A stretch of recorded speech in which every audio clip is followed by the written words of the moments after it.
Assalamualaikum warahmatullahi wabarakatuh. Bismillahirrohmanirrohim. Manaqib Ummul Mukminin Sayyidah Khadijah Al-Kubro, terjemah kitab Al-Bushra, karya Al-Imam As-Sayyid Muhammad bin Alwi Al-Maliki Al-Hasani, dan kitab Nubzah min Karamat Sayyidah Khadijah, karya Syekh Abdullah bin Syekh Muhammad Husain As-Sindi. Segala puji bagi Allah yang telah meninggikan wujud jagat raya ini dengan diutusnya seorang nabi dan makhluk termulia, junjungan dan pemimpin kita, Nabi Muhammad Sallallahu Alaihi Wasallam. Seorang nabi, orang yang suci dari kotoran dosa dan ketergelinciran, dan orang yang terpuji, pemilik syafaat, usma pertolongan terbesar, dan Al-Haud Al-Maurud, telaga yang telah disediakan untuk orang yang yakin dan beriman kepadanya, pemilik unsur keutamaan yang disaksikan orang, yang mengangkat kemuliaan para ibu, perempuan, bapak dan kakek, sumber mata air alam semesta, pemimpin anak cucu Adam. Beliau adalah orang yang cahaya kehidupannya memantul pada muka dan tangan orang-orang mulia, kelahiran dan kebangkitan serta munculnya telah menyinari alam kehidupan. Matahari petunjuk dan pengetahuan telah terbit dengan cahaya fajarnya yang memancar di seluruh jagat raya. Sholawat dan salam atas pemimpin dari para pimpinan, orang yang telah sempurna watak dan kepribadiannya, pemilik cahaya yang menyinari seluruh kehidupan, pemilik otoritas kekuasaan yang agung dan jalan yang lurus, agama yang tegak dan perhitungan yang sah serta kebesaran yang dibanggakan. Juga atas keluarga dan sahabatnya, para istri dan keturunannya, dan para pengikutnya, dari sekalian orang yang ahli dalam bidang agama, dan atas Sayyidah Khadijah, yang telah mendapat kemuliaan dengan menjadi teman bergaul dan teman hidup Nabi Muhammad Sallallahu Alaihi Wasallam. Orang yang telah mendapat kebahagiaan dengan melayaninya dan telah menyaksikan diutusnya Nabi Muhammad sebagai Nabi dan Rasul. Dialah orang yang berdiri untuk memperkuat keberhasilan dakwahnya dan kemenangannya. Setelah itu, maka risalah ini adalah tiupan-tiupan percikan syafaat kenabian dan limpahan rahmat ketuhanan, yang menyertai goresan-goresan tentang manaqib, riwayat hidup Ummul Mukminin, ibu sekalian orang yang beriman, dan keistimewaan-keistimewaan istri Sayyidil Mursalin Nabi Muhammad Sallallahu Alaihi Wasallam, watak kepribadiannya yang sangat baik, yang merupakan cerminan dari budi pekerti orang yang disebut insan kamil, manusia yang sempurna, yaitu Nabi Muhammad Sallallahu Alaihi Wasallam, pemimpin orang-orang belakangan dan orang-orang yang terdahulu. Saya susun risalah ini untuk menebarkan keharuman di majelis-majelis dan perkumpulan, baik di kota-kota maupun di segenap pelosok pedesaan. Saya memperoleh risalah ini dari sumber-sumber kabar, hadis, dan sejumlah kumpulan-kumpulan atsar perkataan sahabat, yang saya temui dalam sejarah-sejarah riwayat hidup dan perjalanan hidup para sahabat. Saya kumpulkan yang telah diterima kebenarannya dari semuanya itu, menurut imam-imam hufaz, penghafal-penghafal hadis, peneliti setiap hadis Nabi, orang yang terpuji yang tidak maudu, hadis palsu, atau mardud, hadis yang tidak diterima. Dari sinilah tujuan penulisan ini dimulai, dengan pertolongan Tuhan Al-Malik Al-Ma'bud, yang menjadi penguasa dan yang patut disembah.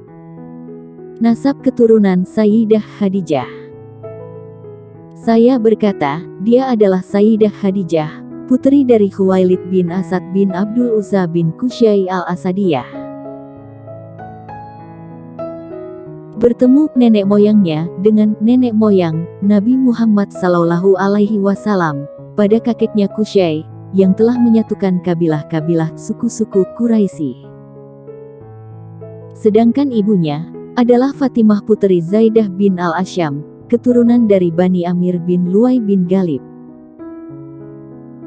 Dia Galib telah menjadi mulia dengan kesucian nasab, garis keturunan, sebagai nenek moyang kekasih termulia, Nabi Muhammad Sallallahu Alaihi Wasallam. Dan Allah Subhanahu Ta'ala telah menjaga kesucian nasab keturunan Khadijah dari kotoran-kotoran tradisi bangsa jahiliyah, melindungi kemuliaan seorang pemimpin kaum perempuan yang suci ini, menjaganya dari setiap ujian dan cobaan dengan pertolongan dan perlindungannya yang sangat kokoh. Oleh karenanya itulah, beliau Khadijah diberi gelar dengan Sayyidah At-Tahirah, pemimpin kaum perempuan yang suci. Alangkah agungnya karunia yang sangat besar ini, sehingga gelarnya lebih dikenal dengan sebutan Al-Kubra, perempuan agung, karena sangat besar kedudukannya pada posisi-posisi yang lain. Dialah orang yang paling pantas dan berhak untuk mendapatkan semuanya itu. Kelahiran dan kepribadian Sayyidah Khadijah. Beliau Khadijah radhiyallahu anha telah terlahir sebelum lahirnya Nabi Muhammad Sallallahu Alaihi Wasallam, sekitar 15 tahun. Kemudian, dibesarkan di keadaan rumah tangga yang suci dan damai, sehingga beliau radhiyallahu anha, semoga Allah mencurahkan keridaan kepadanya, menjadi perempuan yang sempurna budi pekerti dan ilmunya, kecantikan dan kelebihan-kelebihannya, sikap kedewasaan dan kebijaksanaannya dalam menghadapi semua permasalahan yang ada. Beliau adalah perempuan yang memiliki daya nalar sangat baik, dan tindakan-tindakan yang arif bijak dalam segala urusan, memiliki naluri yang tajam dan bercita-cita mulia. Bagi beliau, radhiyallahu anha, adalah pandangan yang luas dan pengetahuan yang dalam akan kebaikan-kebaikan yang akan diperoleh di akhirat yang telah dipenuhi oleh Allah Subhanahu Ta'ala. Dengan keluasan-keluasan nikmat, banyaknya pelayanan pembantu. Beliau radhiyallahu anha dikaruniai Allah dengan harta yang melimpah, sehingga mempekerjakan para pembantu-pembantu untuk mengelola hartanya dengan jalan halal.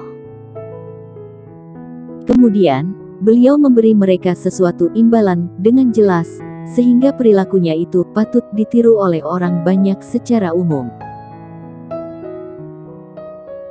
Rahasia-rahasia perilakunya yang sangat menyenangkan itu, dan sikap kepribadiannya yang sangat baik dan suci, telah nampak pada apa yang telah beliau sampaikan di antara kaumnya sejak masa jahiliyah. Berupa kedudukan yang luhur, tingkat sosial yang tinggi dan kemasyhuran yang cukup kuat. Beliaulah intan permata yang sangat mahal, berkilauan tinggi tidak terjangkau, dan beliau juga pohon kepribadian yang menjulang tinggi baik secara perseorangan maupun kelompoknya. Pertemuan Sayyidah Khadijah dan Sayyidina Muhammad Sallallahu Alaihi Wasallam. Allah Subhanahu Ta'ala sungguh telah menghendaki teruntuk Sayyidah Khadijah, pemimpin perempuan yang suci ini, kemuliaan kehidupan duniawi dan ukhrawi secara seksama. Sehingga, sampailah kepadanya berita-berita, dakwah, dari pemimpin para nabi dan rasul, Nabi Muhammad Sallallahu Alaihi Wasallam. Dan beliau langsung menerimanya dengan penuh perhatian dan penalaran serta keyakinan. Beliau langsung meyakini bahwa Nabi Muhammad Sallallahu Alaihi Wasallam adalah orang yang telah diakui akan keutamaan-keutamaannya yang sangat jelas dan yang telah disaksikan sebagai orang takwa, suci dari kotoran dosa, dan orang yang dapat dipercaya. Dan bahwasanya Nabi Muhammad Sallallahu Alaihi Wasallam adalah orang jujur dan patut dikatakan jujur, dan orang yang mulia yang tidak bisa dipersamakan dengan yang lain dan tidak bisa dikalahkan. Nabi Sallallahu Alaihi Wasallam membawa dagangan Sayyidah Khadijah dan kisah keajaiban Nabi Sallallahu Alaihi Wasallam. Sayyidah Khadijah yakin bahwa usaha orang semacam ini akan sukses dan jual belinya, insya Allah, mendapatkan untung, sehingga Sayyidah Khadijah tidak melakukan apa-apa selain hanya mengutusnya dan menyerahkan sepenuhnya masalah usahanya kepadanya, yaitu Nabi Muhammad SAW, yang menjualkan barang dagangannya, kemudian diberinya imbalan yang terbesar dibandingkan dengan yang diberikan kepada pegawai-pegawainya yang lain. Kemudian, Nabi Muhammad SAW menerima semuanya itu dan keluar dari tanah haram Makkah Al-Mukarramah membawa barang dagangannya menuju negeri Syam. Ini perjalanan yang kedua kalinya. Belum ada kepastian bahwa Nabi SAW pergi ke Syam hanyalah 2 kali dalam tahun yang berbeda. Sebagaimana telah disebutkan oleh sebagian penghafal hadis yang dapat dijadikan rujukan yang ucapannya masih ditangguhkan. Khadijah menyertakan Maisarah, seorang pembantu laki-lakinya, bersamanya, Nabi, dan ia berpesan kepadanya untuk betul-betul membantu dan melayaninya. Sehingga Allah meletakkan di dalam hati Maisarah rasa simpati kepada Nabi, dan dapat menangkap kecerdasan dan kepandaiannya, membantu dan melayaninya dengan penuh ketulusan. Menemaninya dengan penuh rasa persahabatan. Dengan mata kepalanya sendiri, Maisarah telah menyaksikan sesuatu dari sebagian keanehan-keanehannya, dan telah mendengar dengan telinganya sendiri sebagian dari apa yang telah diberitakan kepadanya. Dari situlah, dia mendapatkan apa yang telah diceritakan seorang rahib pendeta, yaitu pastor. Itu betul-betul nyata, bukan cerita bohong atau cerita khayal ketika seorang rahib bertanya pada saat ia melihat kekasih termulia Muhammad SAW sedang beristirahat di bawah pohon. "Siapakah orang yang bercahaya yang mengalahkan purnama jagat raya ini?" tanya sang rahib. Lalu, Maisarah menjawabnya, "Inilah seorang laki-laki yang terhormat dari tanah Al-Haram." Kemudian, rahib berkata dengan nada yang sangat meyakinkan, "Tidak salah lagi orang yang duduk di bawah pohon itu adalah seorang nabi dan seorang rasul." Selanjutnya, rahib bertanya kepada Maisarah, apakah pada kedua matanya terdapat merah-merah yang tidak berpisah? "Ya," jawab Maisarah. Rahib berkata, "Inilah nabi terakhir. Alangkah berbahagianya orang yang dapat menemaninya." Kemudian di tengah perjalanan itu, terjadilah antara Sayyid Al-Anbiya, Rasulullah pimpinan para nabi, dengan seorang lelaki tentang perselisihan mengenai harga sebagian barang jualannya. Lelaki itu berkata, "Bersumpahlah demi Lata dan Uzza," sebagaimana kebiasaan yang dilakukan mereka dalam keadaan seperti itu. Lalu, Sayyid As-Sadat Rasulullah, pemimpin dari semua pimpinan, bersabda, "Demi Allah, aku tak akan bersumpah demi keduanya. Dan aku, sungguh orang yang berpaling dari keduanya, Lata dan Uzza." Lelaki tersebut berkata, "Perkataan yang benar adalah perkataanmu, dan pendapat yang benar juga apa yang ada pada dirimu." Lalu, dia mengatakan kepada Maisarah, "Lelaki ini, demi Allah, adalah seorang nabi. Dengan hadirnya dia di pasar kita ini, kita bisa menjadi mulia. Dan sungguh para pendeta kami telah menemukan keterangan tentang sifat-sifatnya dalam kitab-kitab kami." Pada saat yang singkat itu, lelaki tersebut melihat segumpal awan, hanya menaunginya. Nabi tidak semua tempat, di saat hari sedang cerah. Dikatakan dalam sebuah riwayat, bahwa ia melihat 2 orang malaikat sedang menaungi Sayyid Al-Kaunain, pemimpin 2 alam, jin dan manusia ini. Ketika Nabi SAW telah menyelesaikan tugasnya, dan semua barangnya telah terjual, beliau kembali ke Makkah dengan mendapatkan banyak kebaikan dan datang dengan membawa banyak keuntungan, Maka, dengan itu, Sayyidah Khadijah sangat senang melihatnya dan memuji hasil pekerjaannya yang patut diacungkan jempol itu. Ia melihatnya dengan pandangan kagum dan hormat. Ia memuliakannya dengan penuh kemuliaan. Kepribadiannya, Nabi sangat terkesan pada diri Sayyidah Khadijah dan meninggalkan perasaan yang sangat dalam di dalam hatinya. Ditambah lagi, semuanya itu dengan apa yang telah diceritakan oleh Maisarah tentang peristiwa-peristiwa yang ia saksikan, berupa ciri-ciri kenabian, keanehan-keanehan dan perbuatannya yang lain dari adat kebiasaan manusia biasa yang jelas-jelas merupakan ciri-ciri kenabian. Ia, Maisarah, menceritakan juga kepadanya tentang awan yang selalu menaungi selama perjalanannya, sungguh awan yang sangat indah. Tentang patuhnya binatang unta dan terlipatnya tanah untuk mempercepat perjalanan baginya, dan pertolongan Allah yang selalu menyertai selama perjalanannya. Kerikil dan batu-batuan yang tiba-tiba melebur ketika diinjak di bawah telapak kakinya. Semuanya itu selalu diperhatikan dan dilihat dengan mata kepalanya sendiri. Ia ceritakan kepada Khadijah persis dari apa yang dilihatnya, berupa perilakunya yang sangat baik dalam bergaul dengan teman usahanya. Sementara ia, Khadijah, juga telah menyaksikan sendiri akan kejujurannya, Nabi, besar kepercayaannya, ketinggian budi dan agamanya. Sehingga ketinggian akhlak dan kepribadian ini telah membuat suatu keyakinan yang mantap di dalam hati Sayyidah Khadijah. Ia rasakan sesuatu yang aneh di dalam hatinya tentang rupa dan bayangan kekasih itu, Nabi.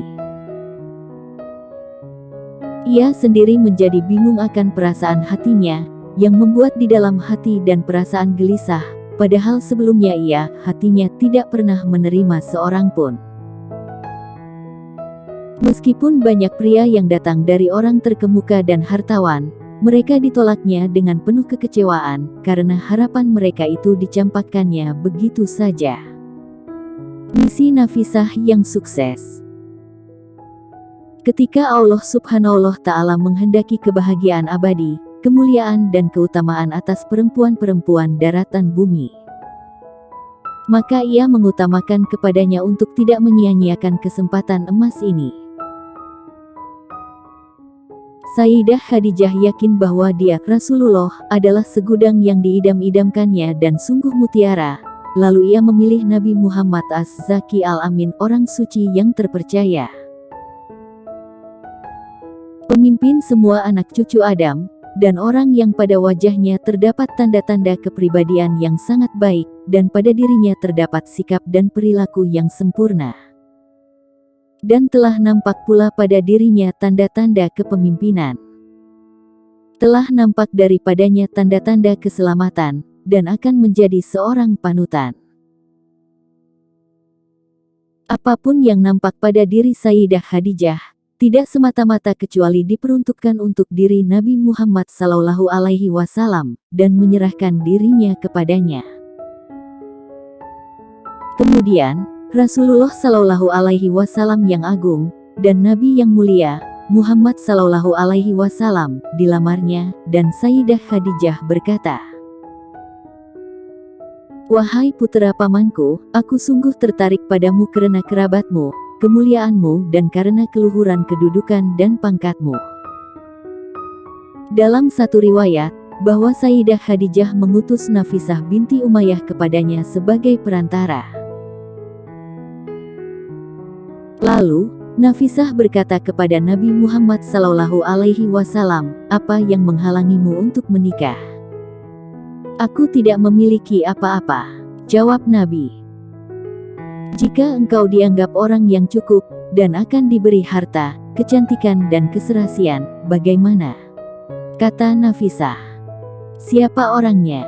tanya Nabi lagi. "Dia adalah Khadijah," jawab Nafisah. Kemudian Nabi menerimanya. Khadijah melihat ketakwaan, zuhud, sifat malu, di dalam diri Rasulullah telah tertanam. Rasulullah datang kepadanya dengan awan dan mega yang menaungi secara bersamaan. Beberapa hadis bahwa janji Rasulullah akan adanya hari pembalasan pasti terjadi dan terlaksana. Lalu, Khadijah meminta Rasulullah untuk menikahinya. Alangkah bahagia apa yang telah diperoleh, berupa cita-cita yang amat luhur. Pernikahan Sayyidah Khadijah dan Sayyidina Muhammad Sallallahu Alaihi Wasallam. Allah Subhanahu wa Ta'ala telah memberikan ilham kepada Nabi Muhammad Sallallahu Alaihi Wasallam semacam kesucian. Maka, menikah dengan Sayyidah Khadijah adalah satu langkah yang baik dan tepat. Lalu, keduanya minta persetujuan bermusyawarah kepada paman-paman Nabi yang mulia-mulia, dan mereka mendukung kata-kata itu. Hamzah maju ke depan untuk berbicara kepada paman Sayyidah Khadijah. Ada yang mengatakan bapaknya, sedangkan menurut pendapat yang sahih, bapaknya adalah Khuwailid, yang telah meninggal sebelum peristiwa Perang Fijar. Kemudian, para tokoh terkemuka Quraisy hadir memenuhi undangan Abu Talib. Abu Taliblah yang menjadi juru bicara pada saat itu dan menjadi khatibnya. Lalu, ia berkata, segala puji bagi Allah yang telah menjadikan kita semua termasuk keturunan Ibrahim dan anak cucu Ismail, dari nenek moyang Ma'at dan Mudar. Dan yang telah menjadikan kita sebagai pengasuh rumahnya dan pengurus tanah haramnya. Menciptakan kita sebuah rumah yang terhalangi dan tanah haram yang aman. Menjadikan kita sebagai para pemegang atas orang banyak. Kemudian, bahwa putra dari saudaraku ini, Muhammad bin Abdullah, tidak ada seorang pun yang dapat dibandingkan dengannya kecuali ia pasti mengalahkannya. Jika dalam persoalan harta, maka itu sangat sedikit. Karena harta akan hilang dan punah dan sesuatu yang bisa menjadi penghalang. Sedangkan Muhammad, sungguh kalian semua telah mengetahui siapa kerabat-kerabatnya. Ia telah melamar Khadijah anak Khuwailid. Dan ia telah menyerahkan sebagai mas kawin untuknya dari hartaku sejumlah sekian. Demi Allah, ini adalah berita yang sangat besar dan pertunangan yang mengagumkan. Kemudian, Warakah anak Naufal berbicara.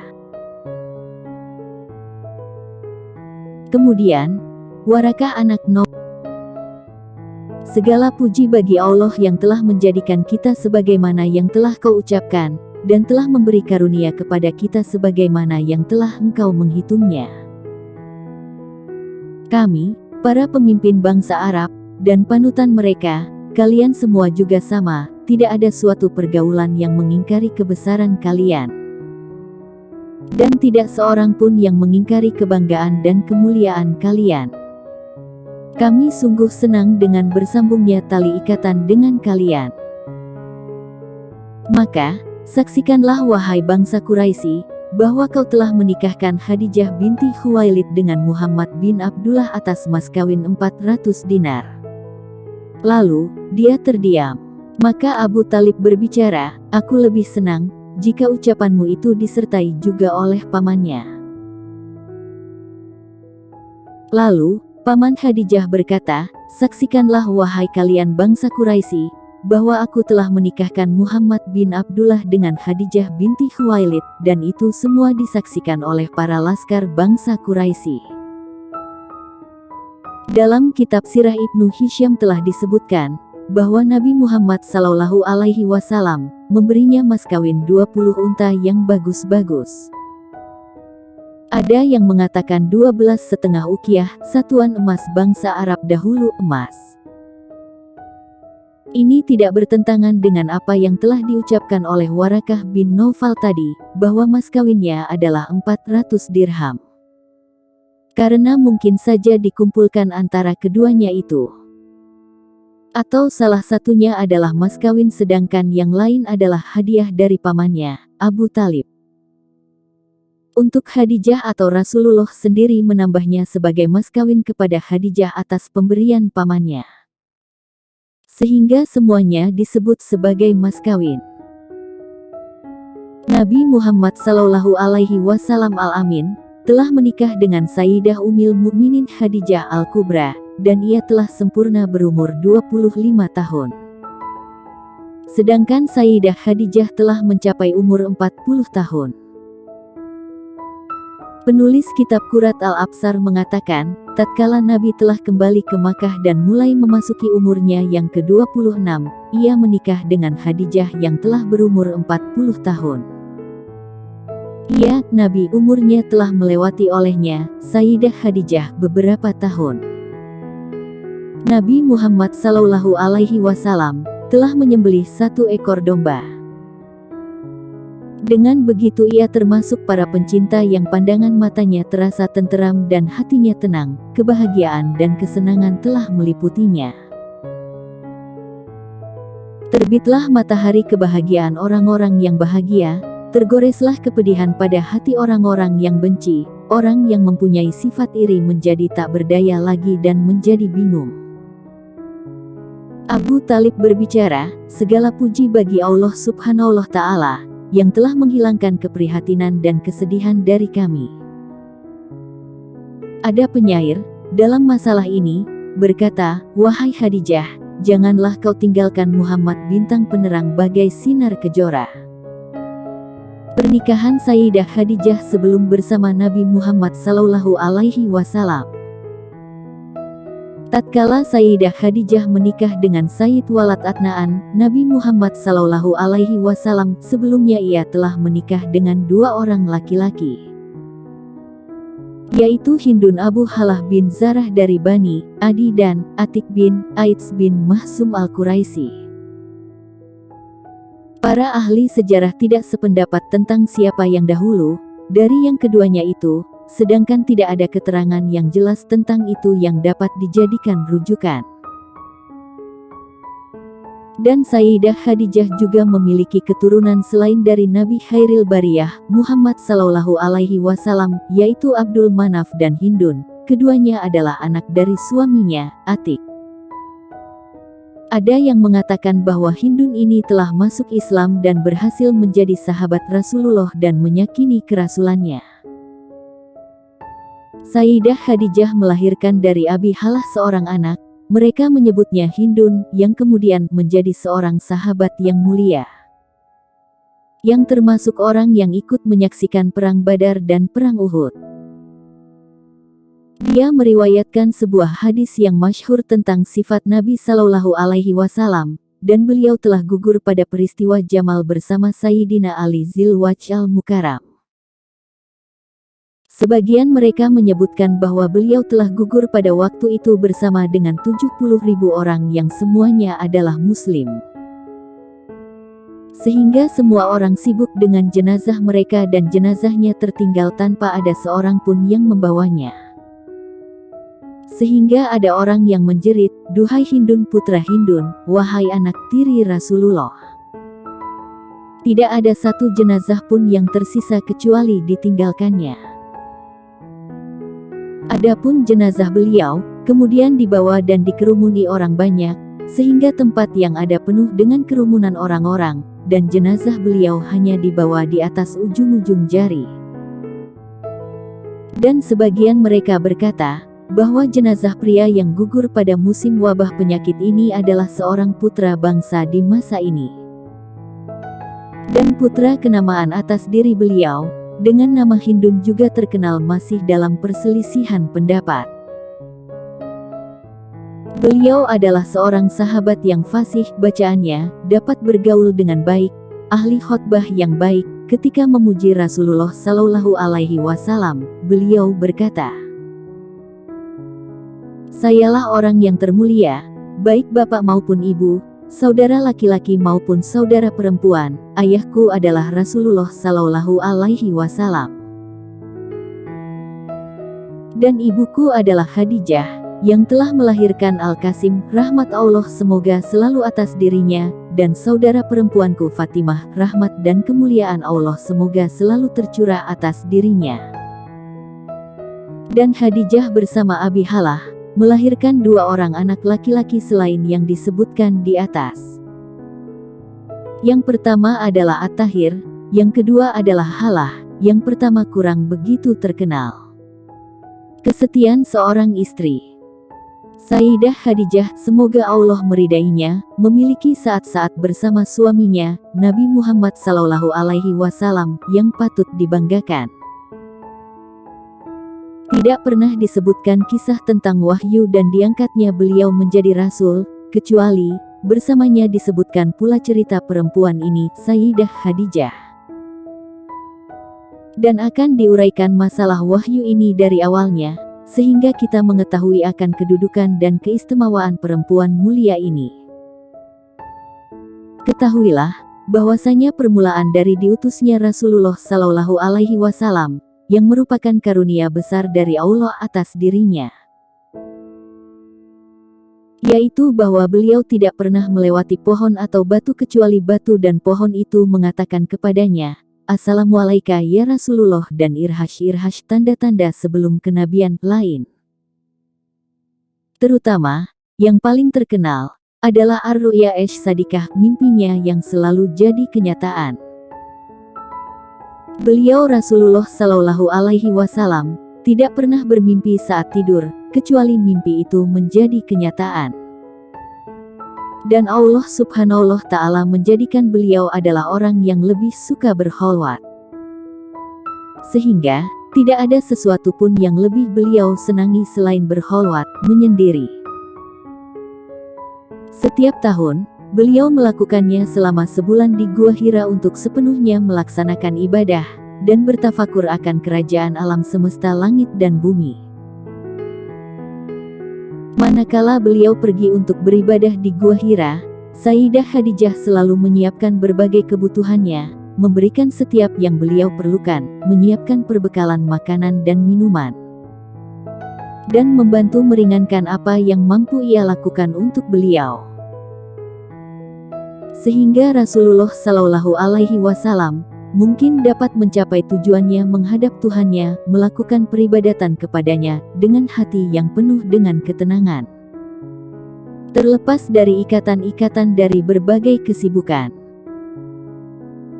Jika kepergian Rasul terasa telah lama, Sayyidah Khadijah pun segera meninggalkan berbagai kesibukan yang ia lakukan untuk menjenguk tempat di mana Rasulullah tengah berada.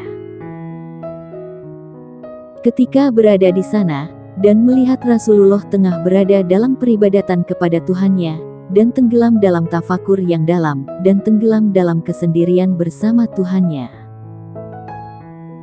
maka ia pun berbalik pulang tanpa berucap sepatah kata pun kepadanya, kata-kata yang mungkin dapat mengganggu dan memutuskan perjalanan ibadahnya. Dan ia selalu menunggu dengan sabar kehadirannya dan kedatangannya untuk menenangkan rasa khawatirnya, dan selalu berusaha untuk menghibur dan membahagiakan hatinya. Sayyidah Khadijah adalah sungguh seorang wanita yang tajam sekali perasaannya, berpikiran jauh ke depan, dan berpribadi cerdas.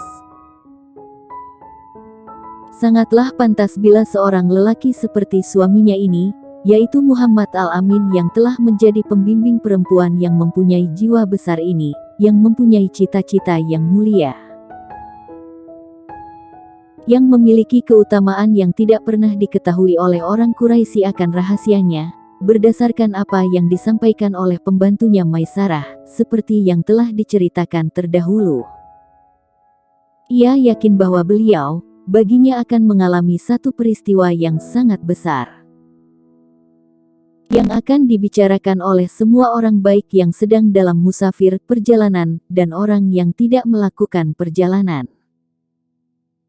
Dan beliau akan memahat satu sejarah yang dapat menggoncangkan dan menggerakkan dunia dengan keajaiban dan kebanggaannya.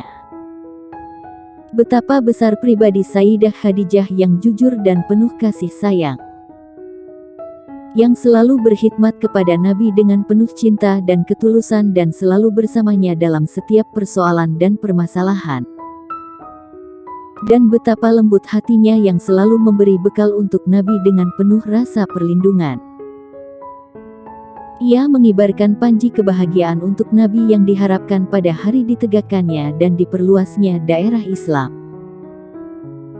Demikian Sayyidah Khadijah menjalani kesehariannya, sungguh sempurna di usia 40 tahun pada diri Rasulullah. Sehingga datang suatu hari di mana kekuasaan Tuhan telah menyiapkannya untuk menyampaikan risalah agama langit, yaitu tentang peribadatan kepada Tuhan dengan ketauhidan. Setelah memberi kepadanya berbagai sebab dan menerangkan kepadanya, untuk menyampaikan risalah kerasulan itu, pintu-pintu hidayah petunjuk. Pada saat itu, datanglah kepadanya Al-Makam dalam keadaan sadar dan tidak tidur, yaitu utusan Al-Malik malaikat Jibril berkata, "Ikra, bacalah." Lalu, Rasulullah menjawab, "Saya tidak bisa membaca dan bukan termasuk orang-orang yang bisa membaca." Kemudian, malaikat Jibril meraihnya dan merangkulnya. Malaikat Jibril tidak melepaskannya sampai Rasulullah merasa lelah dan capai, lalu menyuruhnya untuk kembali membaca, tapi Rasulullah tetap menolaknya. Kemudian, Rasulullah diraihnya lagi dan dirangkulnya sampai hampir terjatuh. Ketiga kalinya malaikat Jibril berkata kepada Rasulullah, "Bacalah dengan nama Tuhanmu, yang telah menciptakan dan menciptakan manusia dari Al-Alaq, bacalah. Tuhanmulah yang paling mulia yang mengajar manusia dengan perantaraan kalam. Dia mengajarkan manusia apa yang tidak diketahui." Betapa besar wahyu pengetahuan yang telah disampaikan oleh tangan kebaikan dari hadirat Tuhan Maha Pemberi kepada orang ini, Rasulullah, dan diperkuat oleh wahyu. Tuhan yang Maha Pengasih telah mengajarkan manusia Al-Quran. Dia menciptakan manusia, mengajarinya pandai bicara jelas. Yang dimaksud dengan taklim di sini adalah Nabi Muhammad SAW dari hadirat Tuhan yang Maha Pengasih lagi Maha Penyayang. Kemudian, Rasulullah SAW kembali kepadanya istrinya setelah ia saksikan akan karamah-karamahnya. Hatinya masih belum tenang karena sesuatu yang telah disaksikan, didengar dan dibacanya. Hampir saja ia terjatuh kalau tidak diberi kekuatan oleh Tuhan. "Selimutilah diriku, selimutilah," kata Nabi Muhammad SAW. Lalu, Khadijah menyelimutinya. Ketika ketakutan itu hilang daripadanya, lalu ia bercerita kepada Khadijah, "Sungguh aku takut dengan diriku ini. Biarlah ayah ibu serta diriku yang menjadi taruhannya."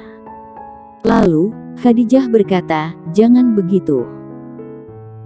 Demi Tuhan, Dia tidak akan pernah menghinakan dirimu dan Tuhan pasti akan menetapkan dirimu satu kemuliaan dan keluhuran. Saudara dan kerabatmu akan bersatu. Tanganmu akan dikerahkan untuk menerima kunjungan tamu dengan memikul beban dan mengusahakan sesuatu yang tidak ada. Kau akan melayani tamu dan menolong orang-orang untuk menegakkan kebenaran dengan penuh pengorbanan. Tenangkan dirimu wahai anak pamanku. Bagimu satu berita gembira. Demi Tuhan aku yakin, bahwa Tuhan tidak akan memperlakukan semuanya itu terhadap dirimu kecuali untuk kebaikan. Aku bersaksi bahwasanya engkau adalah nabi yang didambakan oleh umat ini. Dan inilah masamu, insya Allah, telah tiba. Aku telah mendapat berita dari seseorang penasehat, pembantuku dan Buhaira, seseorang rahib akan berita tentang dirimu dengan jelas. Dan ia telah menyuruhku menikahimu sejak 20 tahun yang lalu." Kemudian, Sayyidah Khadijah pergi kepada Warakah bin Naufal dan menceritakan dengan jelas tentang kejadian itu. Lalu, Warakah bertanya kepada Rasulullah SAW, "Ceritakan kepadaku tentang dirimu, wahai seorang pemimpin yang agung." Kemudian, Rasulullah menceritakan apa yang telah dilihat dan didengarnya dari malaikat Jibril. Kemudian Warakah berkata, "Demi Allah, ini adalah makhluk besar yang turun kepada Nabi Musa, Rasul Bani Israel. Mudah-mudahan aku bisa hadir dan bisa mendukung dakwahmu dan membantunya." Dalam sebuah riwayat, Khadijah pada mulanya berkata kepada Rasulullah, kalau temanmu, malaikat Jibril, datang membawa wahyu, beritahu diriku." Maka ketika telah datang malaikat Jibril kepadanya, lalu Khadijah menyilakan Nabi, "Duduklah di sisiku, sebelah kanan." Lalu, Nabi duduk dan Khadijah bertanya, "Apakah sekarang engkau telah melihatnya?" Lalu, Rasulullah menjawab, "Ya." Kemudian, Khadijah berkata, "Kemarilah dan duduklah di pangkuanku." Lalu, Rasulullah duduk di pangkuannya. "Apakah engkau sekarang telah melihatnya?" Khadijah mengulangi pertanyaannya. Rasulullah menjawabnya lagi, "Ya."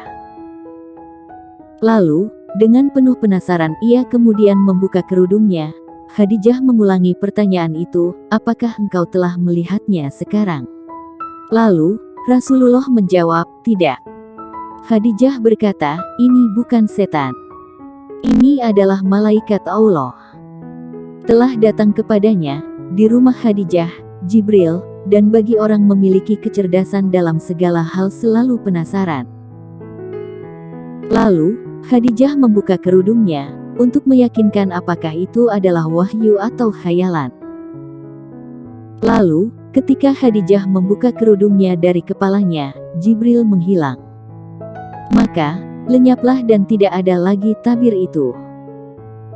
Sayyidah Khadijah melakukan hal ini untuk bersikap hati-hati terhadap agama, dan untuk menambah keyakinannya. Adapun Nabi Muhammad SAW, maka beliau telah meyakini akan kitab perintah itu tanpa ada rasa keraguan sedikitpun. Pada saat-saat yang sangat mulia itu, alam semesta telah memperoleh kebahagiaan dengan sebuah risalah agung. Dan dari sebuah gunung yang terlihat pada hari yang dijanjikan itu terbitlah matahari jagat raya kosmos memancarkan sinarnya yang baru. Alam semesta mulai menatap pagi hari yang penuh ceria. Setiap hari pun alam semesta telah menatap pagi harinya, akan tetapi sebelumnya tidak pernah memperlihatkan kepada umat manusia yang lebih baik dan lebih ceria. Alangkah banyaknya hari-hari kelabu yang telah lalu, pagi hari yang penuh kedustaan dan kepalsuan dari lembah-lembah dan di atas pegunungan curam yang tidak ada dapat menyuburkan dan memuliakannya. Telah sempurnalah apa yang belum sempurna di ibu kota jagat raya yang terhampar luas, kota-kota dan besar yang terkemuka. Sekolah-sekolahnya yang terpercaya dan perpustakaan-perpustakaan yang lengkap. Ketika Tuhan telah mengaruniakan untuk umat manusia ini risalah Muhammad SAW, yang dapat menyingkap tabir awan kebodohan dan menerangkan alam kegelapan. Terbitlah fajar memancarkan cahaya lurus, dan terbangunlah pada saat itu alam semesta setelah tenggelam dalam kelalaiannya. Ia telah memperkenalkan kunci kenabian yang telah membuka pikiran yang tidak lurus, sehingga nampaklah baginya kejelekan perbuatan syirik dan penyembahan terhadap berhala. Khurafat cerita dusta, dan anggapan-anggapan keliru orang-orang jahiliyah. Dan pikiran yang kurang lurus itu berubah menjadi betul-betul cemerlang. Karunia Tuhan yang tersia-siakan itu pun berubah menjadi berharga, dengan petunjuk seorang kekasih. Berbaliklah et-targhib anjuran, dan et-tarhib ancaman, di hadapanku. Karunia itu tumpah bagaikan banjir dan berkobar bagai api yang menjilat-jilat. Sehingga seorang pengembala unta telah menjadi seorang pemimpin umat dan menjadi seorang khalifah yang mengatur alam semesta dan menjadi rujukannya. Tukang kuda suatu kabilah dan negeri telah menjadi pahlawan kemerdekaan negeri-negeri yang memiliki banyak keluhuran. Meratalah keadilan dan menyebarlah cahaya kebenaran. Berkuranglah pertengkaran dan terkikislah kesaksian palsu. Berubahlah keadaan buruk menjadi baik. Seorang saudagar menjadi orang yang jujur dan dipercaya, orang kaya menjadi dermawan dan penuh berkah, orang miskin menjadi mulia dan zuhud, seorang pemimpin menjadi rendah hati dan kasih sayang. Seorang penjaga gudang menjadi penjaga yang baik dan arif bijaksana, seorang pemegang hukum berlaku adil dan penuh kearifan.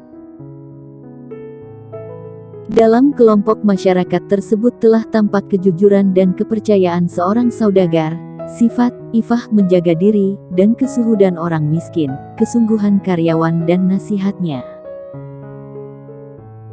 Kedermawanan dan kemurahan orang kaya, keadilan dan kebijaksanaan hakim, ketulusan dan kecintaan seorang pemimpin, dan kuatnya pendirian dan kehati-hatian seorang pelayan.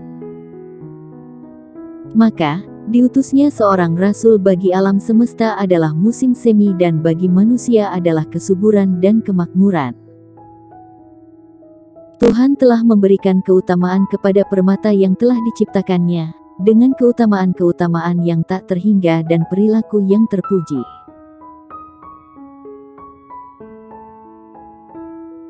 Keistimewaan-keistimewaan Sayyidah Khadijah. 1. Di antara keutamaannya itu adalah, seorang istri yang telah meminta kepadanya, dan mengajaknya untuk melakukan pernikahan. Dan dialah seorang istri yang pertama kali dinikahinya. Upacara pernikahannya adalah upacara pernikahan yang pertama dilakukannya. Dialah yang telah menghabiskan sisa umurnya bersama Nabi Muhammad SAW. Dan Nabi Muhammad SAW tidaklah menikah dengan istri selain beliau sampai beliau meninggal dunia, setelah Nabi memperhatikan akan ketulusan dan kebaikannya. Nabi Muhammad SAW mengebumikannya di Mekah, dan Nabi sendiri yang langsung turun di tempat penguburannya. Beliau, Sayyidah Khadijah, telah hidup mendampingi Nabi Muhammad SAW selama 24 tahun dengan penuh kebaikan, dan menemaninya dengan penuh perhatian, dan mempergaulinya dengan penuh kecintaan. Tidak pernah Nabi Muhammad SAW melihat sesuatu, kecuali beliau telah bergegas untuk membawakannya, dan selalu memberikan hadiah kepada Nabi SAW. Dan sungguh, Sayyidah Khadijah telah melihat pada waktu sebelum Nabi SAW diangkat menjadi Rasulullah SAW, kecintaannya kepada hambanya Zaid bin Haritsah yang perkasa, maka tidak ia lakukan kecuali memberikannya kepada Nabi SAW. Dengan penuh keikhlasan dan diambil sebagai anak sebagai keturunannya dan digolongkan kepada orang-orang yang mendapatkan kebahagiaan. Memperoleh keutamaan bersama orang-orang dahulu dan menjadi mulia, dengan mencintai pemimpin para utusan, yaitu Nabi Muhammad SAW. 2. Dan di antara keutamaan yang diperoleh pula oleh Sayyidah Khadijah, sebagai orang yang paling tinggi derajat kemuliaan dan kesempurnaannya ialah bahwa Sayyidah Khadijahlah orang pertama yang beriman kepada Rasulullah SAW, baik dari kalangan perempuan maupun laki-laki. Beliau membenarkan dan meyakininya, menolong dan mendukung perjuangannya. Dan Allah Subhanahu wa Ta'ala telah meringankan beban berat kepada Rasulullah SAW dengan berimannya Sayyidah Khadijah dan melonggarkannya dari setiap kesusahan, dan telah memberikan jalan keluar dari setiap kesulitan, kesusahan dan kemelut dalam dakwahnya. Maka adalah Rasulullah tidak lagi mendengar sesuatu pun dari orang-orang yang ingkar kepadanya, berupa pendustaan, keingkaran dan permusuhan, dan Rasulullah kembali kepada Sayyidah Khadijah. Kecuali selalu ditemukan di sisinya suatu petunjuk, dan kebaikan-kebaikan yang dapat memudahkan atasnya segala urusannya dan dapat menghiburnya. Dan Sayyidah Khadijah selalu mendatangkan ketenangan pada jiwanya dan selalu menghibur hatinya, mencurahkan kepadanya rasa kasih sayang. dan membangkitkannya dengan kegembiraan yang akan disaksikannya, memberikan semangat dan mendorongnya dengan dorongan-dorongan yang sangat baik. 3. Telah diyakini kepastiannya bahwa Sayyidah Khadijah pernah melakukan salat bersama Rasulullah Shallallahu Alaihi Wasallam dan telah mendapatkan kemuliaan dengan melakukan wudhu dan menghadap ke Baitullah Al-Haram. Dan malaikat Jibril telah mengajarkan kepada Nabi Shallallahu Alaihi Wasallam tentang salat. Sebelum salat tersebut diwajibkan 5 kali pada malam ketika Nabi Shallallahu Alaihi Wasallam bermunajat Miraj. Dan sebelumnya, Rasulullah telah melakukan salat 2 kali, sekali di waktu petang dan sekali di waktu pagi hari. Telah diriwayatkan dari Yahya bin Afif, bahwa dia mengatakan, "Aku telah datang dari orang-orang jahiliyah ke Makkah. Lalu, aku datang di tanah Mina pada waktu musim haji dan singgah di tempat Al-Abbas bin Abdul Muthalib.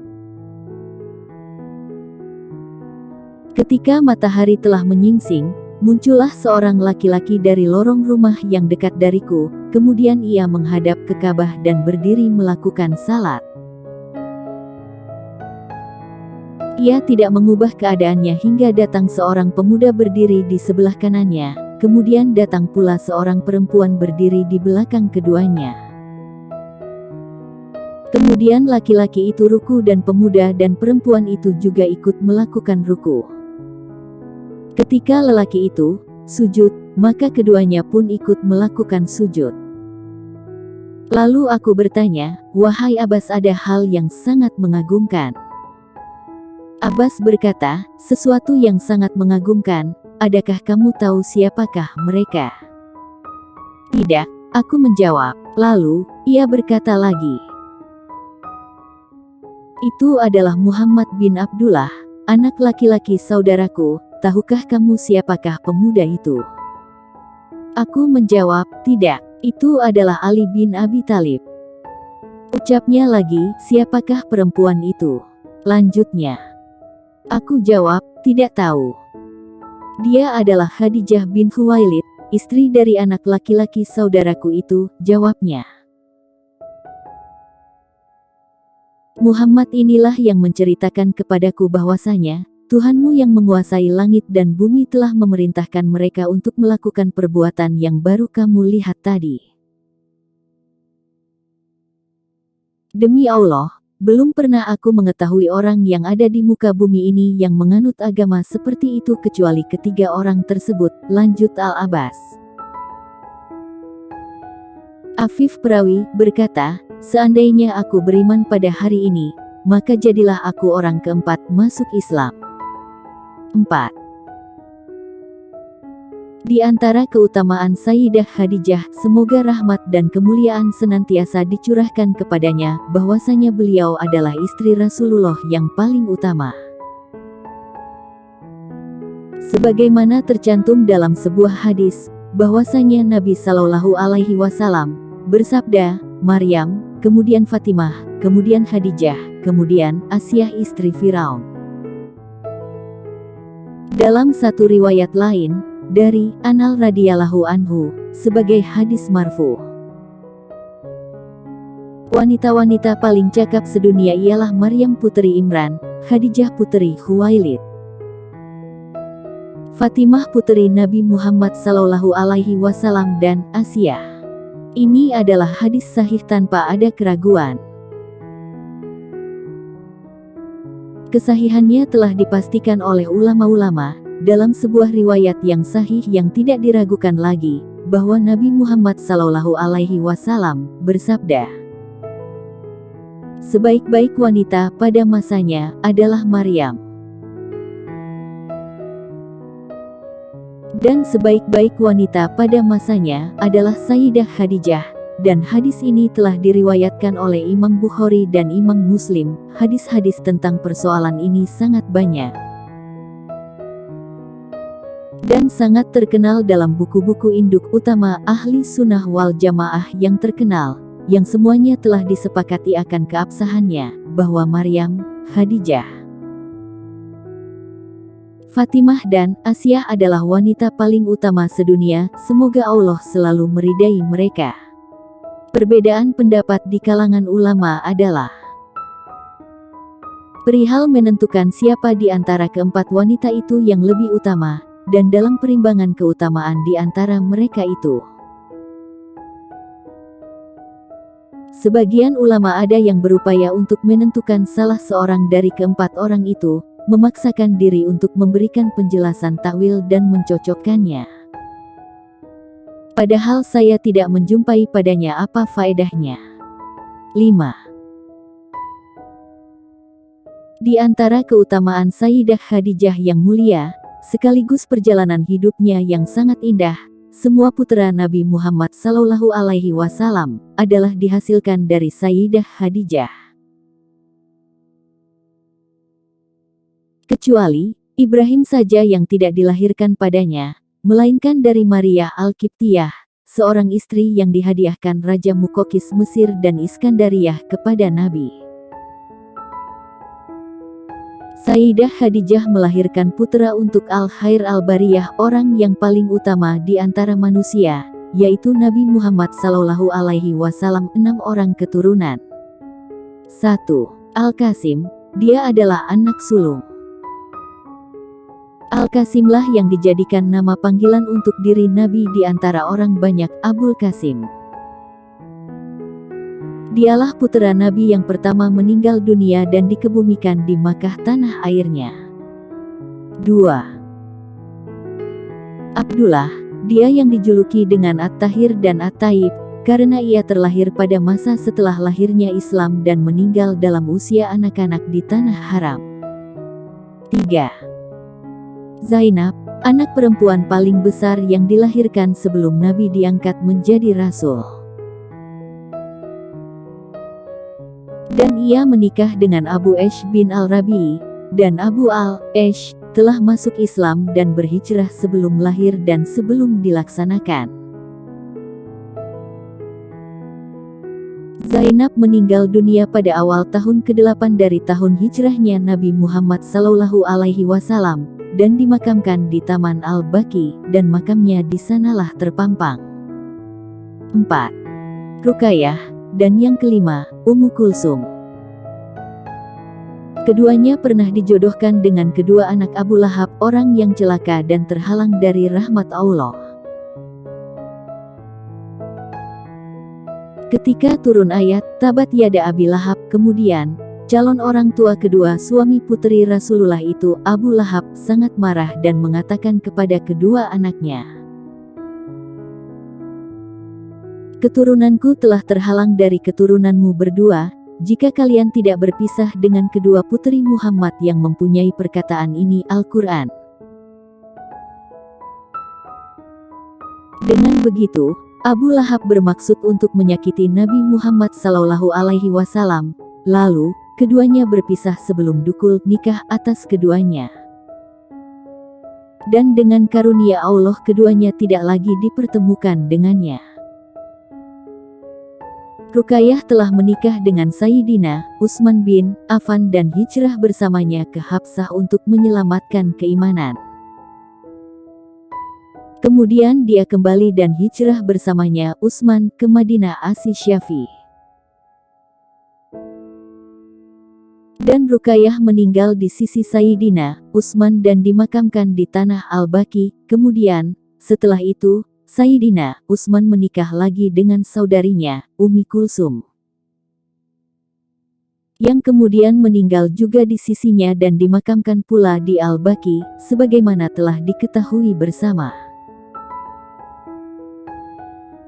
Jadi, Sayyidina Utsman telah menikahi kedua putri Nabi Muhammad SAW, dan karena itu beliau terkenal dengan sebutan Dzun Nurain yang berarti, yang memiliki dua cahaya.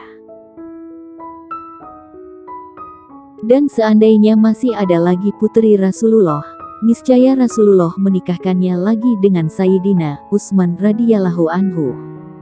5. Fatimah Al-Ghara, yang terkenal dengan Al-Batul, wanita yang zuhud, dan Az-Zahra, wanita yang harum namanya ibunda dari Al-Hasan dan Al-Husin penduduk surga.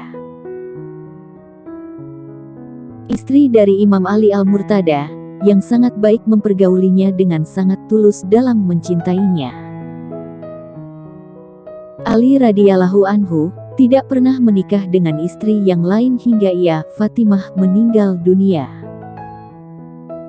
Fatimah meninggalkan dunia fana pada tahun ke-11 dari hijrahnya Nabi, dalam usia 30 tahun dalam perhitungan bulan. Sebagian mengatakan bahwa Fatimah dikebumikan di Al-Baqi, ini menurut riwayat yang paling sahih. Sebagian yang mengatakan bahwa beliau dikebumikan di dalam rumahnya di sisi makam Nabi. Sekarang ini, tempat itu termasuk bahagian masjid. Namun pernyataan ini tidak ditemukan riwayat yang dapat diyakini. Dengan demikian dapat diketahui bahwa semua putri Rasulullah Shallallahu Alaihi Wasallam telah beragama Islam dan berhijrah bersamanya ke kota Madinah dari tanah suci haram. Demikianlah juga putra Rasulullah yang dilahirkan dari Sayyidah Khadijah.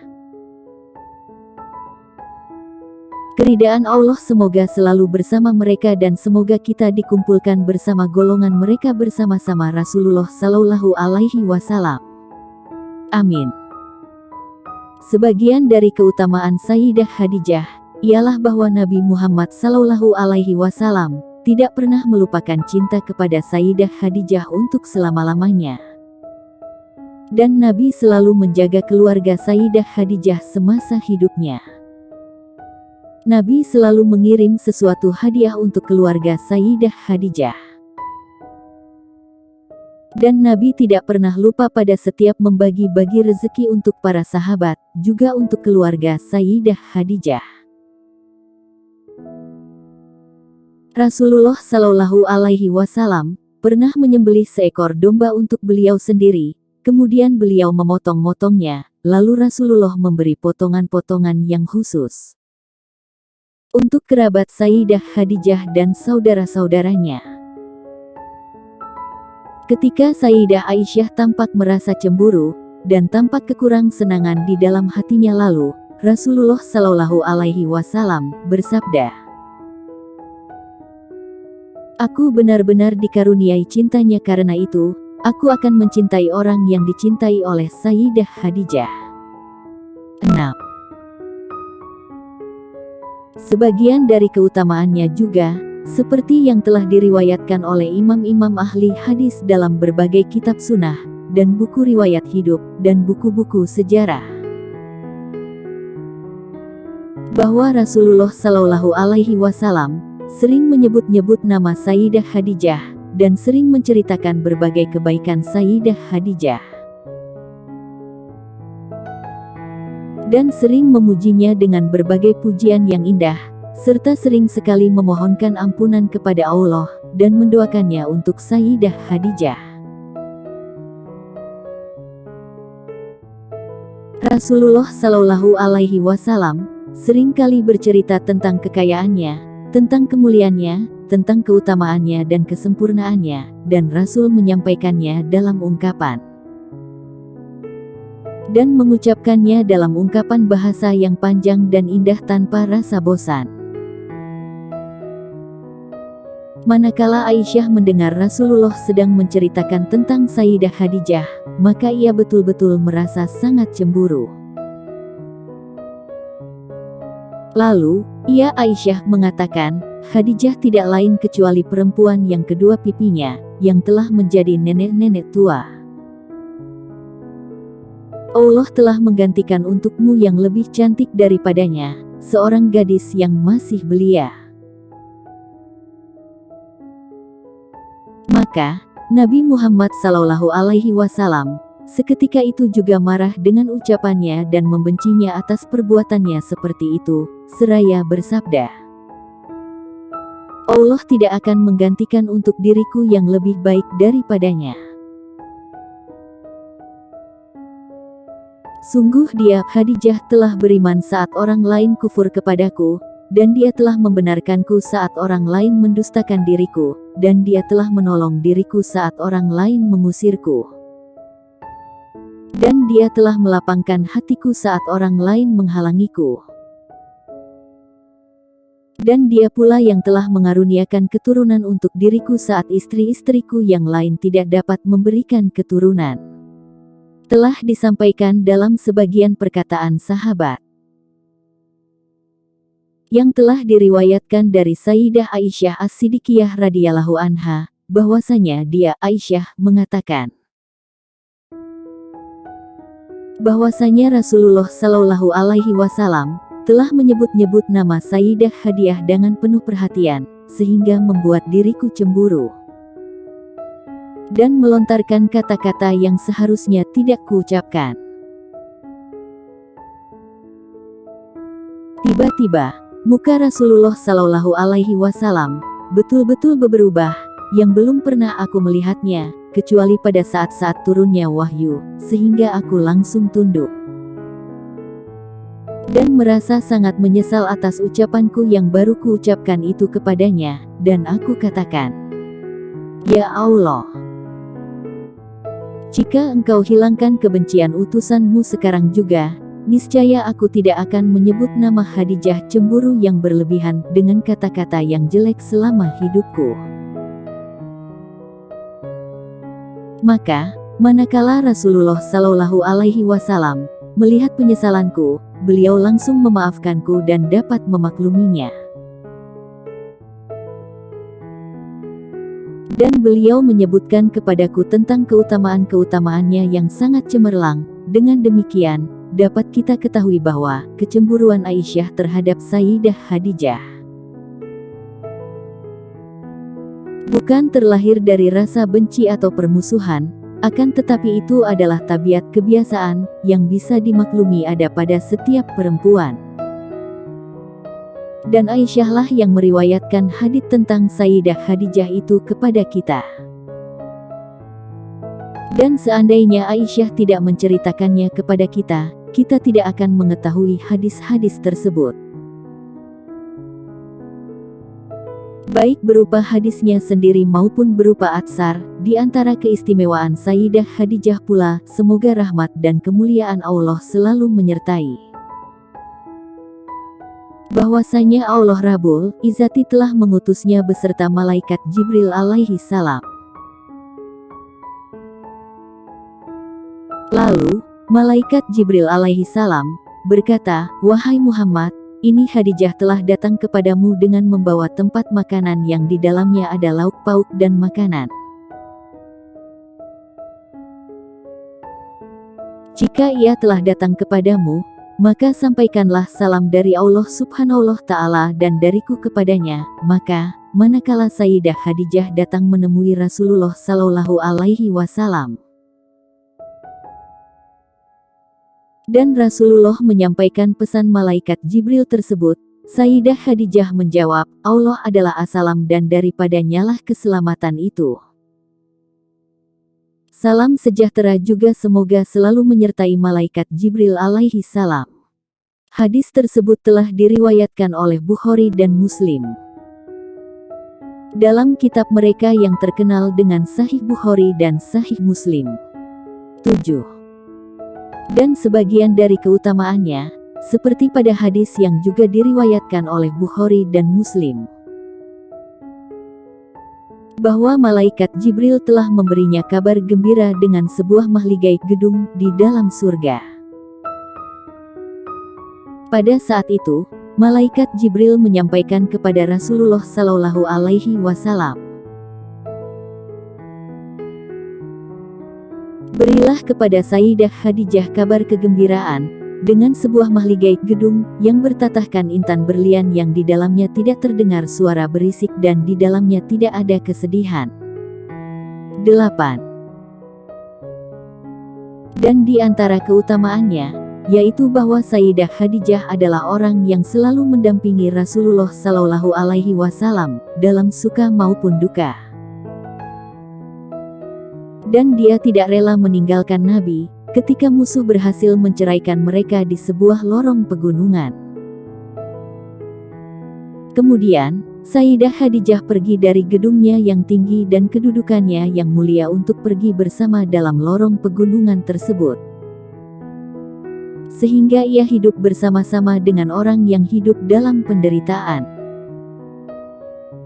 Sayyidah Khadijah tidak memperdulikan usianya yang merambah senja, yaitu dalam usia 60 tahun. Karena cintanya untuk selalu bersama dengan Sayyidul Mursalin meskipun harus mencampakkan kemewahan hidup dan penghormatan, dan menggantikannya dengan kehidupan yang penuh penderitaan dan mara bahaya. Alangkah banyak pahitnya kehausan dan kelaparan yang telah ia rasakan bersama mereka, ketika makanan dan minuman tak dapat disajikan untuk mereka. Maka, selayaknya lah sejarah menempatkan Sayyidah Khadijah di barisan depan orang-orang besar, dan menghiasi goresan-goresan sejarah dengan kemuliaan pribadinya. Walhasil, berbagai keutamaan Sayyidah Khadijah tidak dapat dihitung dan riwayat hidupnya tidak dapat diberi bingkai. Apalah hendak dikata, untuk orang yang selalu disanjung oleh seorang pemimpin dari keturunan Adnan, Rasulullah Shallallahu Alaihi Wasallam. Dan beliau begitu berat dalam setiap kesempatan menceritakannya di hadapan para sahabat, serta beliau selalu meninggikan prihadinya di atas istri-istri yang lain di setiap waktu. Seraya dengan sungguh-sungguh menceritakan keutamaan-keutamaannya yang nampak. Beliau, Nabi, selalu mengungkapkan rasa syukurnya untuk Sayyidah Khadijah, atas keteguhan iman dan keyakinannya, betapa tinggi pribadinya yang kokoh, perjalanan hidupnya yang lurus, yang merupakan substansi, hakikat dari sifat seorang mukmin sejati, sebagaimana diriwayatkan oleh Rasulullah Shallallahu Alaihi Wasallam, dengan sabdanya, orang mukmin adalah orang yang kau lihat teguh dalam beragama, tegas penuh kelembutan, iman yang kokoh, haus dengan ilmu pengetahuan, bijaksana penuh kelembutan, kasih sayang penuh cinta.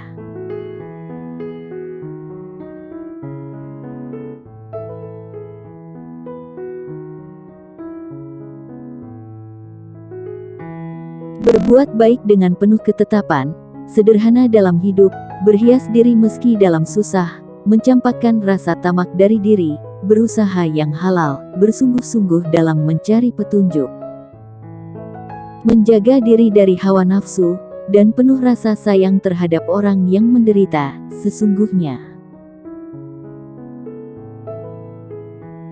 seorang mukmin tidak akan menyakiti kepada orang yang membencinya dan tidak mengkhianati kepada orang yang mencintainya, tidak menyia-nyiakan dan memperdulikan apa yang diamanahkan kepadanya, tidak mempunyai sifat dengki dan tidak mudah mencela. Dikala menderita selalu dalam kesabaran, dan dikala sukacita selalu bersyukur. Dari hadis di atas, tergambar seolah-olah semua pribadi dan budi pekerti seperti itu telah benar-benar melekat pada diri Sayyidah Khadijah. Mangkatnya Sayyidah Khadijah, ketika berbagai kebaikan yang amat mengagumkan telah sempurna bagi dirinya, dan cahaya serta tanda-tandanya telah semakin nyata. Sayyidah Khadijah mendapat panggilan dari haribaan Tuhan pada hari ke-11 bulan Ramadan 3 tahun menjelang hijrahnya Nabi Muhammad Sallallahu Alaihi Wasallam. Menurut pendapat yang paling sahih, sebagian yang lain mengatakan 4 bahkan 7 tahun menjelang hijrah. Pada saat itu, belumlah sempat Rasulullah Shallallahu Alaihi Wasallam mensalatkan jenazahnya, karena saat itu salat jenazah belum disyariatkan. Rasulullah Shallallahu Alaihi Wasallam sendiri yang turun ke dalam lahatnya, dan dengan tangannya sendiri meratakan tanah di atasnya dan memperbaikinya. Dan hal itu adalah satu keistimewaan dari diri Sayyidah Khadijah yang tidak diberikan oleh Rasulullah Shallallahu Alaihi Wasallam kepada istri-istri beliau yang lain. Semoga ridha Allah tetap untuk mereka sampai hari kiamat. Ketika mangkatnya Sayyidah Khadijah berusia 65 tahun, dan dikebumikan di pemakaman Al-Mala yang lebih dikenal dengan nama Al-Hajun. Hal ini meski telah dipastikan kebenarannya melalui hadis ahad, tetapinya telah begitu dikenal di kalangan kaum muslimin. Kumpulan karamat Sayyidah Khadijah Al-Kubra, Syekh Abdullah bin Syekh Muhammad Husain As-Sindi. Buku ini adalah buku kutipan yang berisi tentang beberapa karamah Sayyidah Khadijah Al-Kubra. Semoga Allah selalu meridhoinya dan memberi kita manfaat di dunia dan akhirat dengan berkahnya dan berkah rahasia yang ia miliki. 1. Sebagian dari karamat Sayyidah Khadijah Al-Kubra, bahwasanya telah terjadi pada seseorang kesusahan atau duka cita karena musibah dunia dan akhirat, dan ia mendatangi Sayyidah Khadijah dan memohon pertolongan kepadanya, dan Allah menghilangkan daripadanya kesulitan dan kesedihan, dan Allah menggantikannya dengan kegembiraan dan kesenangan. 2. Dan sebagian dari karamat Sayyidah Khadijah, ada seorang pembesar yang adil, dermawan dan suka berbuat baik. Ia duduk-duduk sendirian di dalam rumahnya tanpa ditemani pelayan-pelayannya. Maka tiba-tiba datanglah ular yang besar dan langsung melilit lehernya, dan tidak ada cara untuk melepaskannya. Maka dia berkata dengan suara yang lemah dan lembut, "Wahai Sayyidah Khadijah, wahai istri Rasul Tuhan yang agung." Maka ular itu pun menjadi lemah dan melepaskan lilitannya dan pergi dari arah datangnya. 3. Dan sebagian dari karamat Sayyidah Khadijah, ada seorang pembesar yang agung yang tinggal di sekitar pagar makam Sayyidah Khadijah selama kurang lebih 40 hari. Karena ingin memperoleh hajat keinginan yang ia cita-citakan, maka semua keinginannya dikabulkan oleh Allah Subhanahu wa Ta'ala. 4. Dan sebagian dari karamat Sayyidah Khadijah, bahwa kebanyakan orang yang tinggal di tanah haram atau Makkah, dan bermaksud menziarahi Sayyidah Khadijah. Karena menziarahi Nabi Sallallahu Alaihi Wasallam, makhluk yang paling mulia, semoga solawat dan salam tercurah kepada keduanya, dan kebanyakan mereka tidak mempunyai harta sedikitpun. Setiap kali mereka pulang dari ziarah, mereka memperoleh apa-apa yang mereka cita-citakan, dan orang yang menziarahi Sayyidah Khadijah termasuk orang yang menziarahi makhluk yang terbaik, yaitu Rasulullah Sallallahu Alaihi Wasallam.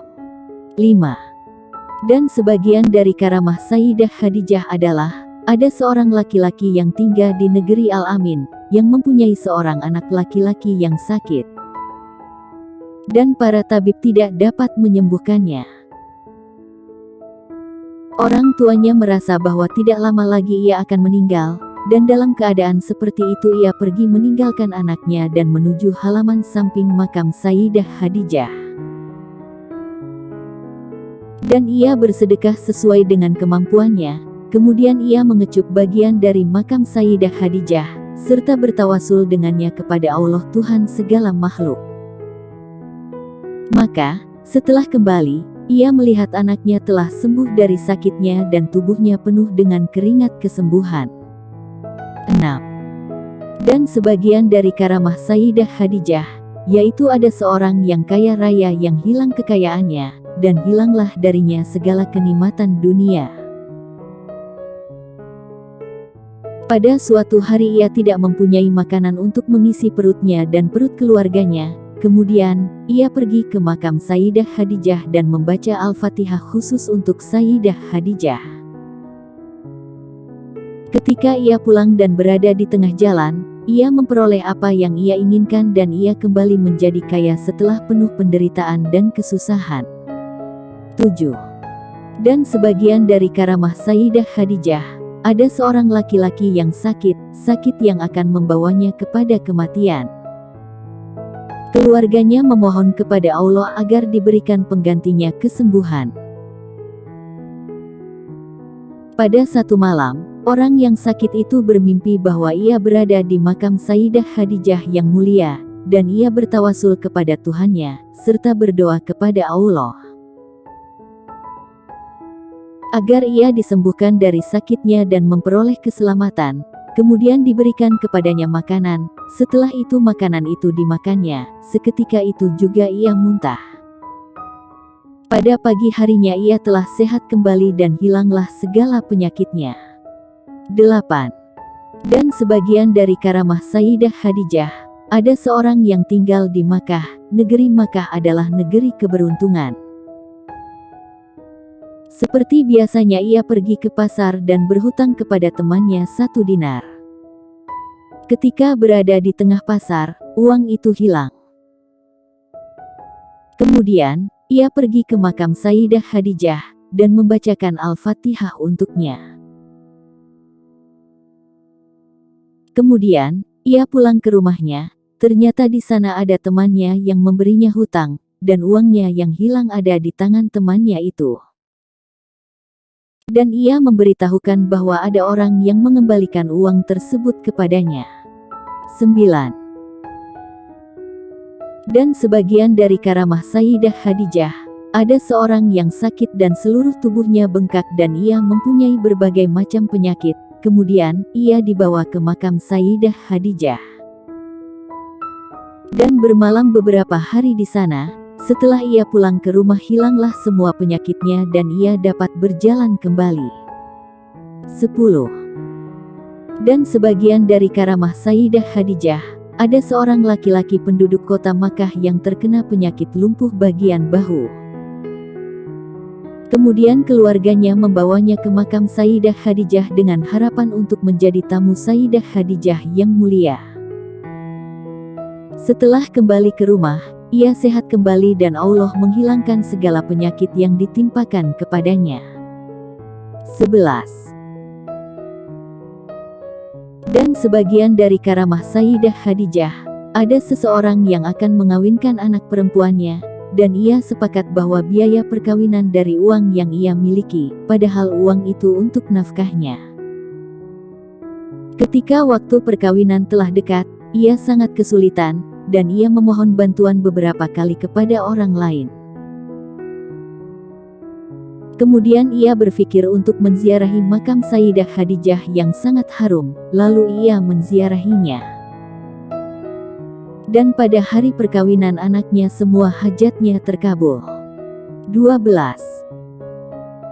Dan sebagian dari karamah Sayyidah Khadijah, ada seorang yang berpenyakit yang membuatnya lumpuh, dan hampir membawanya kepada kematian. Dan ia telah mengeluarkan biaya yang banyak untuk tabib demi kesembuhan penyakitnya, namun semua tabib tidak bisa menyembuhkan. Sebagian orang yang mulia menyuruhnya untuk bermalam di makam Sayyidah Khadijah. Ketika ia bermalam di sana, sembuhlah segala penyakitnya dan ia kembali sehat seperti sedia kala. 13. Dan sebagian dari karamah Sayyidah Khadijah, ada seseorang yang mempunyai penyakit mata yang membuatnya buta, kemudian ia membiasakan menziarahi makam Sayyidah Khadijah pagi sore. Setelah beberapa hari, ia dapat melihat kembali dan memperoleh kesembuhan, dengan berkat Sayyidah Khadijah. 14. Dan sebagian dari karamah Sayyidah Khadijah, ada seorang penjaga makam Sayyidah Khadijah, dan beberapa penjaga makam lainnya, berkeinginan untuk pergi ke Mesir. Dan untuk bertemu raja demi meminta harta benda dunia. Kemudian, salah seorang penjaga makam Sayyidah Khadijah, pergi untuk menemui raja, dan ia ditanya oleh penjaga istana tentang pekerjaan dan asalnya. Kemudian, ia menceritakan bahwa asalnya dari Makkah, dan pekerjaannya sebagai penjaga makam Sayyidah Khadijah. Semoga Allah memberi kita berkah dunia dan akhirat dengan berkah Sayyidah Khadijah.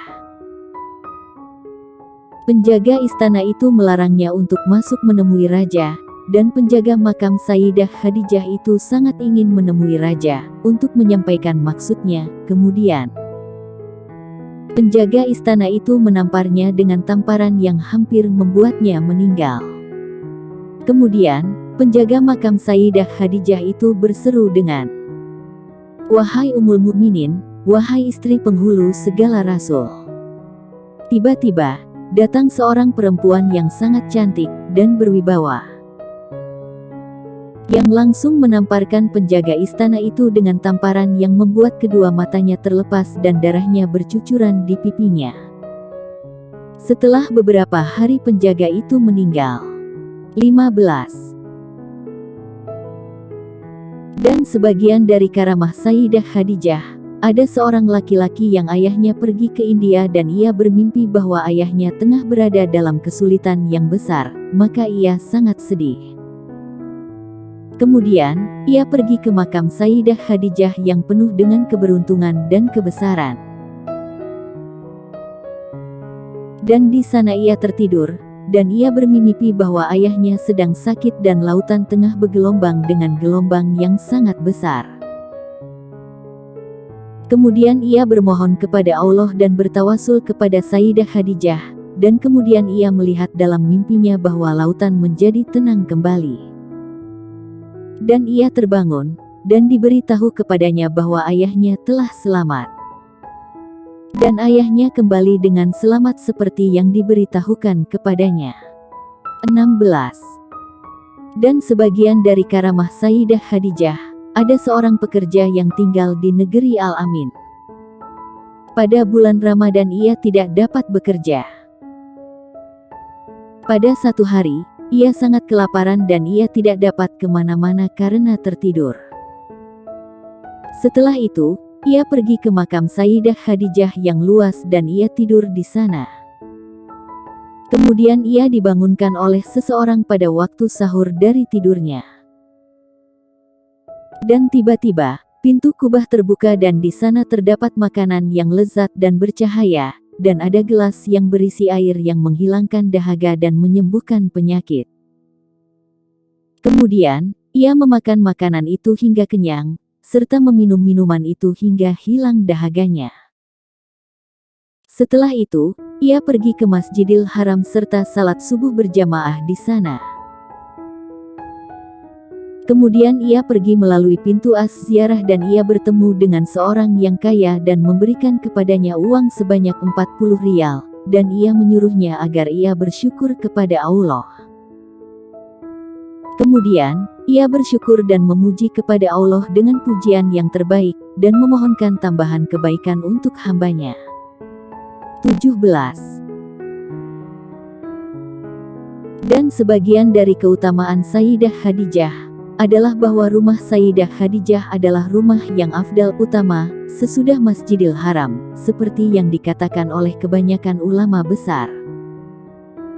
Dan para pelukis menganggap tempat itu sebagai tempat untuk memperoleh ilham dalam melukis. Dan Allah telah memilih rumah Sayyidah Khadijah menjadi rumah Rasul, sewaktu Sayyidah Khadijah menjadi istri Rasul yang mulia sampai Rasul hijrah ke Madinah. Dan rumah Sayyidah Khadijah menjadi tempat lahirnya anak-anak Rasul. Dan rumah Sayyidah Khadijah menjadi tempat turunnya malaikat Jibril yang membawa wahyu Allah. Dan di dalam rumah Sayyidah Khadijah, ada terdapat bekas wahyu dan tempat duduk Jibril pada mihrab arah kiblat, dan ada terdapat di dalamnya tempat bekas turunnya wahyu oleh Jibril kepada Nabi. Kesimpulannya, bahwa keutamaan dan kelebihan Sayyidah Khadijah tidak dapat dituliskan banyaknya. Dan Sayyidah Khadijah adalah orang yang pertama masuk Islam secara nyata, dan orang yang pertama beriman yang pasti dan ummul mukminin. Yang paling utama seperti yang dikatakan oleh ulama yang muhakkikin. Faedah membaca manaqib Sayyidah Khadijah. 1. Barang siapa melazimkan membaca manaqib Sayyidah Khadijah pada ketika haulnya tanggal 11 Ramadan, atau pada setiap tanggal 11 bulan Hijriyah, niscaya Allah luaskan rezekinya yang halal dan diberikan kekayaan yang tidak diperkirakannya. 2. Apabila ia seorang pedagang, maka Allah akan berikan keuntungan yang banyak, juga halal, serta dimudahkan segala urusannya. 3. Apabila ia seorang yang berpangkat atau mempunyai jabatan, baik dunia atau akhirat, maka Allah akan naikkan pangkatnya. 4. Apabila ia seorang penuntut ilmu, maka Allah akan berikan ilmu laduni dari Allah Subhanahu wa Ta'ala. 5. Dan apabila seseorang mempunyai kesusahan seperti banyak hutang, maka bacalah manakib Sayyidah Khadijah, dan jikalau ia mampu untuk menyembelih kambing, dan dagingnya dibagikan, serta pahalanya dihadiahkan kepada Sayyidah Khadijah, insya Allah Allah akan luaskan rezekinya yang halal dan akan terbayar hutangnya dan disampaikan segala hajatnya dunia dan akhirat. Mujarab. Jangan lupa untuk selalu menyempatkan berhadiah surah Al-Fatihah untuk beliau, dan juga pada Rasulullah Shallallahu Alaihi Wasallam, beserta keluarga beliau. Semoga, baik yang membacakan maupun yang mendengarkan, menjadi bertambah cinta pada sosok mulia, Sayyidah Khadijah dan juga junjungan kita, Nabi besar Muhammad Sallallahu Alaihi Wasallam. Wassalamualaikum warahmatullahi wabarakatuh.